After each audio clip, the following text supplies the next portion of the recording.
concern disaster scenarios in the state of Oregon and Washington, not California, caused by a Cascadia earthquake.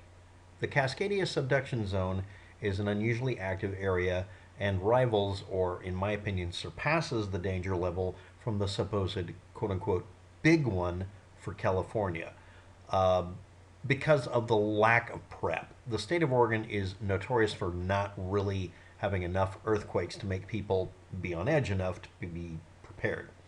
Magnitude number 9, median shake level from scenarios and simulations from all types of earthquake sources averaged out, shaking strong enough to damage weaker buildings and or highest level of shaking and or damage expected and probability concerning 30 assembled scenarios, considering everything involved, with a 2% chance of occurring over the next 50 years from the date of publication of each of these. These range from 2013 to 2021, and I'm going to just show you the answers. But to put it blunt, go west of I-5 to eliminate 90% of your potential risk or more. I repeat, living west of Interstate 5 in Oregon, bad idea. I'm not thinking about anything else because we have to look these up by getting clever.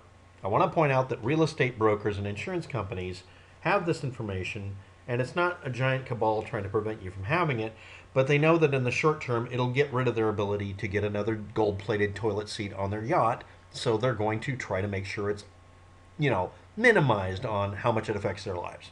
For them, the biggest disaster is not making more money. Let's move on. So this is plate number 1 as it's referred to in the PDF file listing. Go to the top.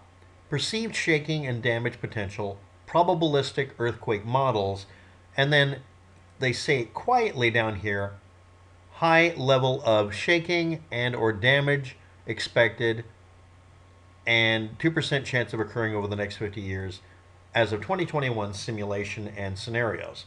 And basically, I object as a cartographer to these color codes used for it because they make it singularly difficult to interpret things because it's not really clear. So there's this kind of a mixed bag and mottling, that's with a T, mottling of what we see here. But basically everything, again, from I-5 to the sea, you're screwed, okay? And that's just the shaking effect. Now, I want to point out that if you have a building, to seismically upgrade it, yes, you're going to get a contractor screaming about this, just mount the building to the foundation. It's a seismic upgrade. It doesn't have to be ridiculously expensive. And yes, there is a vested interest among various companies and organizations to make this as painful as possible for you to bypass having to spend a lot of money, okay? Just make it to where your survivability is more important than code compliance, and you'll probably be better off. But here we go. When you get about past, let's say, Hood River or lining up with Mount Hood, going straight to the border with California, from right here, and basically look at these lines here for the different counties. If you do this stack of county lines from Mount Hood or the Dalles to the ocean, that's the area where you're having moderate or severe danger. We will see that in the next plate as well. Let's move on. Here's one where they just show the gradient of it. And again, this one is labeled, again, everything's done quietly. Median shaking levels for 30 scenarios of magnitude number 9 earthquakes. And this is much more smoothed out because it's basically kind of a broad guess. And now we see that from the Dalles, this is the straight line here, a place called the Dalles, a straight line over to the ocean, you have elevated levels of risk. But it's not really clear and demarcated in this one. But basically from the Dalles, otherwise known as Eastern Oregon, the land gets cheaper. It's $2,000 an acre in some places. It has a very low population and a very low probability of any damage from earthquakes. All of the tsunami scenarios are on the coastline because it's the coastline. If you're below 100 feet, if you're 100 feet above sea level or more, you're safer or safe. And as long as you're not near I-5, you're much safer. But let's look at the next one. Again, color gradients here are not really making this clear or easy. And again, here we go with the state of Oregon only. I'm bringing this up again because it's hard to find the information. Now, this one's listed a bit different. Probability over 50 years of experiencing shaking strong enough to damage a weak building, which is kind of the definition of a disaster in the area. Any building damage, cost, danger to people, that sort of thing. And we see the scale includes very, very low, etc., if it's dark or light blue or whatever. Then when we get to where we're seeing patches of white or green and yellow, we're seeing moderate damage. Again, this is trying to be all things to all people. But we do see a demarcation line right here where that appears to show a cutoff point, but then again, it lists it as low, medium, and only the high levels are spotty places here. There's one right down here, here as well, and then here on this area here. So maybe we don't have to worry about it. Okay, let's move on to the next diagram. This is the subsidence effect, otherwise known as landslides or the ground sinking because we've had an earthquake. Off the coast of Oregon, we see more of it. But we see some of it up to a foot in this almost perfectly straight line from, let's say, Medford going north through Eugene, Salem, and into Portland. So basically, Portland to the coast, all the way down to California, run. Okay, now we're going to look at the rest of this as well. We're going to go down here and look at how wordy it is.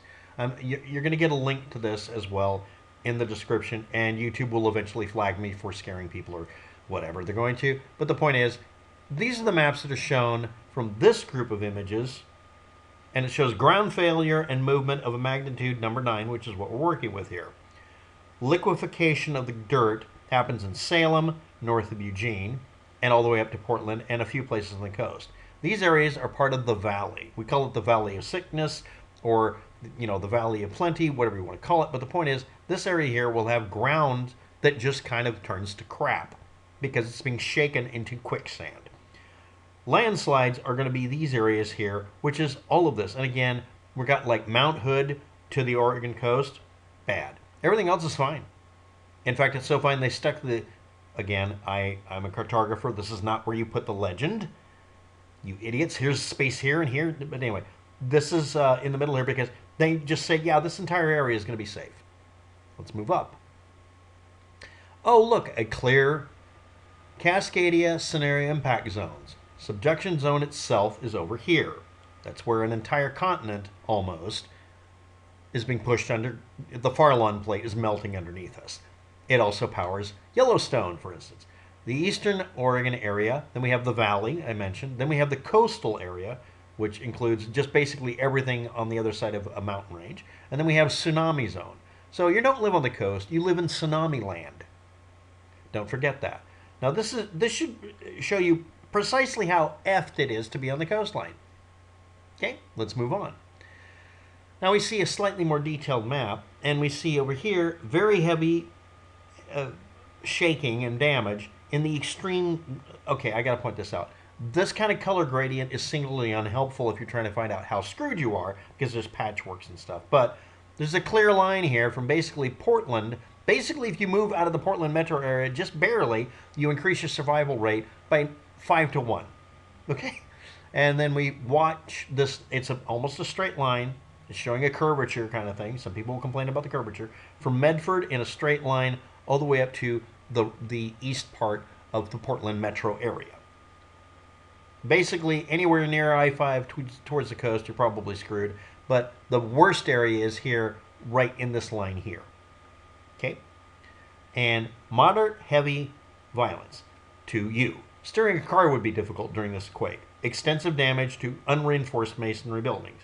Partial collapse. Fall of some masonry walls. Twisting and falling of chimneys and monuments. Unsecured wood frame houses move on foundation. Again, bolt your house to the foundation. If you haven't done it, do it. If you don't own the property and they haven't done it, move out and tell them the reason you're moving out is because they didn't bolt the foundation down with some steel straps and some bolts. It's literally, it's not that complicated. I've done the work. I worked for a contractor at one time. Anyway, this is the moderate area. Moderate. You'll get some damage.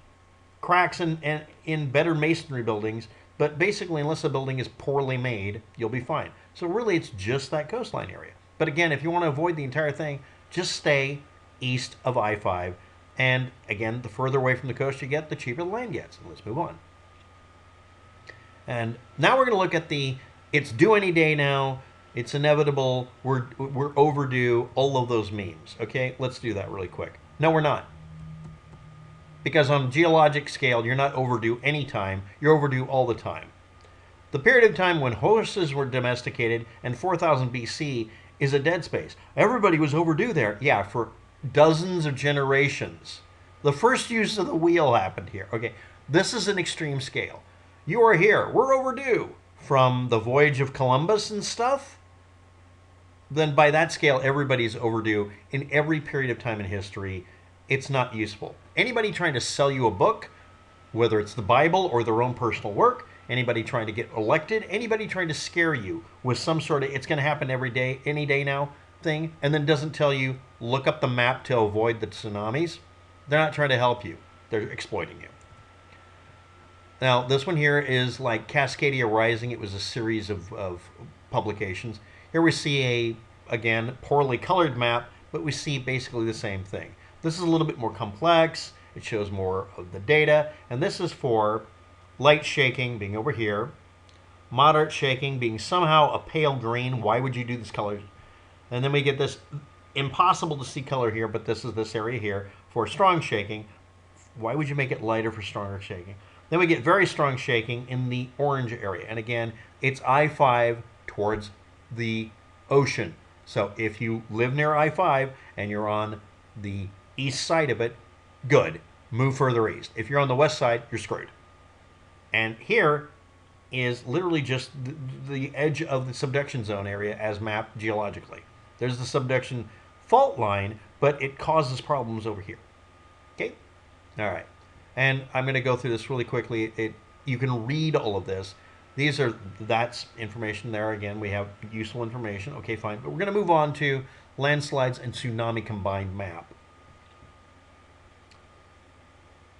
Susceptible to landsliding. Again, we get another map, and it shows clusters of area. Basically, they're showing this as ground types.